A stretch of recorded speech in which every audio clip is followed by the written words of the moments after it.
it's Dr. Know-It-All coming to you one more time from the North Georgia mountains, Mount Yonah in the background, and it's a beautiful day. It's rather windy out, so I'm wearing a muff. Hopefully that will work on the microphone. Anyway, I wanted to talk to you today about something that Cruise and Waymo got put in place, but is actually, I think, ultimately going to help Tesla out more in the end.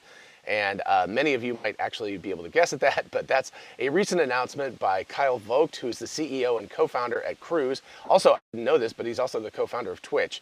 So interestingly enough. But anyway, they have been pushing for a good long while for approval to operate their vehicles, Cruise and Waymo vehicles just Cruise vehicles in San Francisco. I don't remember if Waymo, anyway, but they've been part of this whole deal, obviously, since Waymo is part of Google. But they have been pushing very hard to get San Francisco to allow autonomous robotaxi rides in the city 24 hours a day, to have people actually pay fares for them, things like that. So if you don't know, the ones that have been approved at this point, like for example, in not Phoenix, but in basically a suburb of Phoenix. But anyway, there's that with Waymo, and of course there's Cruise driving around San Francisco, and they, sorry about the wind, they obviously Cruise specifically picked San Francisco because they said they wanted like hard mode to start with, and so they would be able to then accelerate that and scale it to other cities more easily in the future, because San Francisco, if you haven't driven there, is very, very complicated. It's got a lot of nasty traffic, the roads are kind of funky and everything, and then of course it's also got ups and downs and all that stuff, which is particularly challenging for cars, because of course you can't see over the hill as you do that. Anyway, they have been working for a long time. They first were allowed to do free rides for like kind of overnight, and I don't remember the exact hours, but like 10 at night to like 6 in the morning or something along those lines, so that they could test it out, but while the traffic was very light and everything. Anyway, after a lot of work, Kyle just posted this yesterday, I believe, thrilled to announce that the California Public Utilities Commission just approved Cruise for fared operations 24/7 across all of San Francisco. It's a huge milestone for the AV industry, but even more importantly, a signal to the country that California prioritizes progress over our tragic status quo. The tragic status quo, of course, being that there are, I think, 40,000 approximately deaths in the United States each year from human beings driving vehicles. So not autonomous, but human-driven vehicles have got approximately that amount of deaths and then injuries and things. And then globally, the number is somewhere close to 1 million per year. So it's very, very tragic. Human beings, we're really, really good at what we do, but we are designed to operate at a few kilometers per hour, a few miles per hour. The fastest sort of thing we're looking at is something like running or whatever. And generally speaking, if you run into a tree or you fall down or whatever that thing is while you're out doing something, you will survive that. You might bust something up, but you're going to survive it. We are not designed to operate at 40 miles an hour, 60 miles an hour, 80 miles an hour, 120 kilometers an hour, whatever. These kinds of very, very high speeds, our reaction times simply aren't fast enough to do that. So it's not necessarily our fault. And most human beings actually are kind of miraculously good drivers, that we're able to drive at all given the fact that we basically are still just apes. So we have very, very slow reaction time. We're not evolved to do something like this, and the fact that we're able to do something is pretty remarkable in its own right. But given that, the obvious solution to this problem is that we are going to have an automated system of driving someday. Now, it's taken obviously well over 100 years, because this is a very, very challenging thing. Human beings, again, we have 2 cameras, neural network, and we also have other sensors like our inertial measuring unit, which is our inner ears that tell us what direction we're going and how many G's we're pulling, and also audio, things like that. So we have some extra benefits. We have these sensors that we use, and then mostly we just have a neural network that we train up, and utilizing what we have, we're able to drive relatively well. If you've ever taught a child, 16-year-old to learn to drive, you know that it's not automatic in the first few weeks, and then especially the first few months after the person thinks that they know what they're doing is particularly dangerous. You see people who are like, yeah, I know how to do this, and I had that same exact problem. I learned to drive, and then 2 or 3 months later, I was like, yeah, I know exactly what I'm doing. And fortunately, it was a nothing accident, but basically I backed up my vehicle and just scraped somebody's bumper as I was backing out. So it didn't even hurt their car at all, but it put a nice big black mark across the side of our car, at my parents' car, and of course I had to pay to have it fixed, so I was very bummed about that. So, you know, it's the kind of thing where at first you're terrified and you really don't know what you're doing, and then you have that feeling that you do know what you're doing and you act the fool and you're not very good at it. So the obvious solution to this problem long term is going to be to automate this, to make it illegal basically for human beings to drive. Now, is that going to happen immediately? Absolutely not. That is going to take a while to happen. We're looking at maybe decades for the entire world, although it might move a lot faster than I think.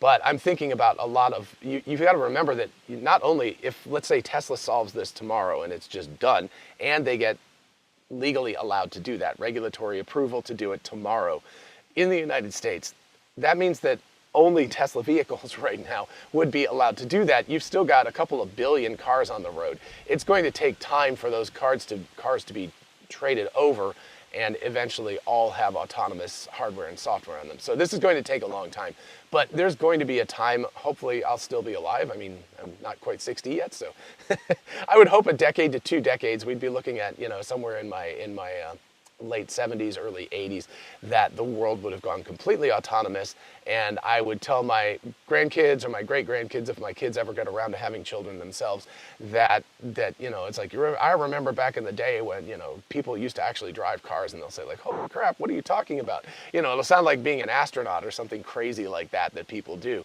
So, in fact, probably being an astronaut will be the more normal thing by then, and driving will seem like the crazy thing. So, anywho, I think that we're looking at a situation right now where this is just starting to change over. San Francisco is in a weird situation because, of course, the city itself is in such dire straits at the moment from so many mistakes made on the government's part. But I think that this is actually a really good thing that they're doing. So hopefully this will be a benefit to San Francisco and will attract more autonomous vehicle manufacturers there, because if they get that sort of approval, or at least the doors have been open to that, it should make it easier for them to be able to come in there and get regulatory approval to drive their vehicles autonomously. Which of course brings us to Tesla, which is the company that I believe that is actually going to win the most out of this. So in the short term, obviously Cruise wins because they're allowed to charge fares and they're allowed to drive around San Francisco autonomously, and they're of course going to get a lot of publicity out of this because of course people are going to see them driving around and they're going to know that this is regulatory approved, and they're going to make sure that they tout this from the rooftops and everything. So it's going to be a really big deal for Cruise in the short term. The problem, of course, if you haven't seen my video on this, definitely check this out. But I did a video that was about a CNBC video showing that just as they were seeking this, the cars are still behaving very poorly. There was a situation where the vehicle, the Cruise that in question saw a construction zone that didn't match up with its LiDAR and its very brittle coating that had been built in, and so the car kind of freaked out and it basically drove into a median. It didn't drive into it, but it stopped like sideways across the road, so it was blocking a lane plus of traffic and causing big problems, and then they had to wait for people to come and drive the car out of that situation. So it's not by any means perfect. Tesla is a much better vehicle in terms of driving autonomously, and of course human beings are sitting behind the wheel because that's the way that Tesla has worked this all out. So anyway, that's the TLDR from that video. But what we're looking at here is Tesla's ability to be able to much more easily, you know, the groundwork has been laid for Tesla to request this and to be able to have the same benefits in San Francisco as Cruise. Will they do this in the short term? I don't think so. I think Tesla's game is a different game. They are not interested in getting one city's approval for kind of minor stuff. Now, I could be wrong about this. I mean, they might decide like, hey, wow, somebody else already did the groundwork, so why not just go for it and be able to allow people in San Francisco to drive without touching the wheel. I think they would still require people to be in the driver's seat, but they might do the thing where they take away the steering wheel nag in the geofenced San Francisco area. And that they might do, but I don't think they're going to go for the party trick of having people sit in the back seat and drive around. I think that that's not really Tesla's end game. They're not interested in getting a little piece and showing off the fact that they can do something like that. They're interested in solving autonomy on a global scale, which is not something that Cruise or Waymo is able to do. Those companies are only really able to do it in one geofenced area at a time, and with a lot of expense involved, because they have to continuously remap the area in LiDAR. And the cars, like I said, are brittle.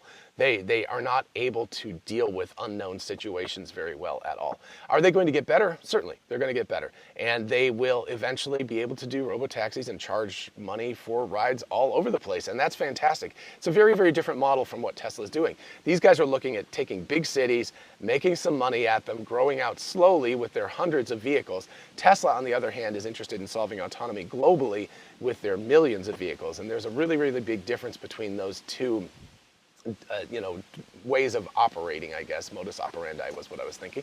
So anyway, they have a path forward. It's going to be a very slow path forward. It's going to allow them to operate in large cities, and hopefully eventually they will make some money. But the really, really big news in all of this is that Tesla gets a freebie here. They haven't had to do any of the lobbying. They haven't had to do all of the legwork that Cruise and Waymo are doing to try to get this stuff approved in all of these locales. But they still get the benefit of all of that. And I think that's actually hugely, to Tesla's benefit. I think long term, this means that Tesla wins, that they are able to come out ahead in this game because they're going to be able to get regulatory approval quicker, and they have way more cars on the road. So if they wanted to, they could probably request very quickly to get San Francisco to approve them to at least take away the steering wheel nag so that people don't have to do that. I'm sure that Whole Mars Catalog and others would be very, very appreciative if they would do that there. Heck, I would be appreciative if they do it in my town, but they're not going to do that anytime soon. But anyway, given the fact that there is approval already there, it would be pretty cool if Tesla did that. They would steal a lot of Cruise and Waymo's thunder. Are they going to waste their time doing that? Not waste, but are they going to expend their time and effort doing that? I really don't know. I really just don't think that that's Tesla's game. I think what they want to do is get it solved and say, this is solved globally. Now let's go after regulatory approval, sort of, at least in the United States and Canada, sort of globally, like across everything, not just in individual cities. But you never know. They might decide that this is the time for them to go after one individual city and test it out and see how things work. The interesting part, of course, is that then we move into whose liability is it, and it would become Tesla's liability if the car is driving. If they're claiming level 3 and an accident happens, then it becomes Tesla that gets sat on by the regulatory agencies and lawyers and all of that kind of stuff. And Elon Musk has said previously that they will take that. They'll do it. They'll take one for the team. They're gonna get sued because accidents have to happen no matter what. Accidents will happen. It's just the way it is. It's the nature of reality that you can't be 100% safe. Something could happen with vehicles traveling at those kinds of speeds, and if and when it does, they'll have to deal with it because it'll be on them as opposed to on the driver of the vehicle. So again, we'll see if Tesla wants to expend that energy in the near term. I have a feeling that they won't, but I could be proven wrong. In the meantime, this is fantastic news for Cruise. I mean, congratulations for them for getting this pushed through, but I really do think in the long term, Tesla is going to be the winner in this game.